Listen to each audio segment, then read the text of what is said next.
Next, భారీ వర్షం, జనజీవనం అస్తవ్యస్తం.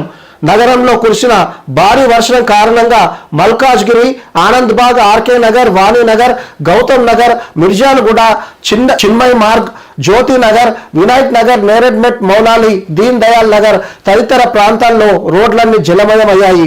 ఓపెన్ నాలాలు పొంగి పొర్లాయి. ఈస్ట్ ఆనంద్బాగ్ డివిజన్ పరిధిలో షిరిడి నగర్, ఎన్ఎండిసి కాలనీ, సత్తిరెడ్డి నగర్ తదితర ప్రాంతాల్లో వర్షం నీరు ఇళ్ల ముందు మోకాళ్ల లోతు ఉండడంతో ప్రజలు తీవ్ర ఇబ్బందులు పడ్డారు.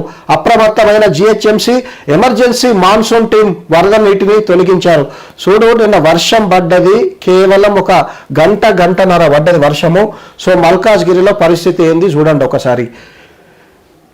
అయితే ఇక్కడ చాలా ఈ ఏవైతే ఈ కాలనీస్ ఉన్నాయో చాలా ప్రాబ్లం ఉంది. ముఖ్యంగా మిర్జాలగూడలోని చిన్మయ మార్గ్ ఏదైతే ఉందో, సో మీద మహీంద్రా హిల్స్ నుంచి, తుకారాం గేట్ నుంచి ఆ నీళ్లు మొత్తము జ్యోతి నగర్ కాడికి వచ్చి, జ్యోతి నగర్ నుంచి బయటకు వచ్చే వరకల్లా అవి మొత్తం చిన్మయ మార్గ లేన్లో అయితే పాపం అక్కడ ప్రజలకు చాలా ఇబ్బందులు పడుతున్నారు. దాదాపు కాంపౌండ్ వాళ్ళు మునిగిపోయి ఇళ్లకు నీళ్ళు వచ్చే పరిస్థితి. సో ఎన్నో సంవత్సరాల నుంచి ఉంది ఈ సమస్యను. వాళ్ళు ప్రజాప్రతినిధులను, అధికారులను వేడుకుంటారు, కానీ సమస్య మాత్రం తీరతలేదు. సో వాళ్ళకి వర్షాకాలం వచ్చిందంటే నరకమే. మొత్తం వర్షము, మురుగునీటిలో బతకవలసిందే.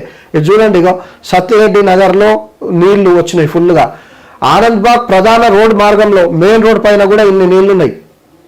దీన్ దయాల్ నగర్ రోడ్ నెంబర్ 4, మిర్జాలు కూడా చిన్మయ మార్గం. ఇది అయితే టూ మచ్ అవుతుంది. వాళ్ళకు నీళ్లు మొత్తం ఇళ్లకు వచ్చేసి పాపం వాళ్ళు ఇళ్లల్లో మొత్తం మురుగు నీరుతోని తినాలన్నా, తాగడానికి నీళ్ళకు కూడా ఇబ్బంది పడతారు.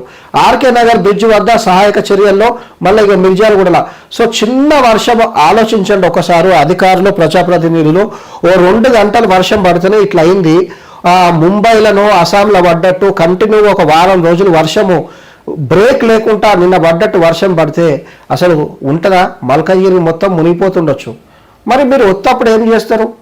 ఒత్తప్పుడేమో ఒక ప్రణాళిక ఉండదు, ఏముండదు. అప్పుడేమో రాజకీయాలు చేస్తారు. ఇప్పుడు ఇట్లా మునిగిపోయినప్పుడు వచ్చి వాళ్ళని పరామర్శించడము, ఫోటోలు దిగి ఫోజ్ కొట్టడము, బ్రెడ్ ప్యాకెట్లు పెట్టడము, ఏంది ఇది? ప్రజలు అన్నీ గమనిస్తున్నారు, చాలా ఇబ్బంది పడుతున్నారు వాళ్ళు. మీరు ఇప్పటికైనా చేయకపోతే ప్రజలు చాలా సీరియస్ అవుతారు మీ పైన. నెక్స్ట్,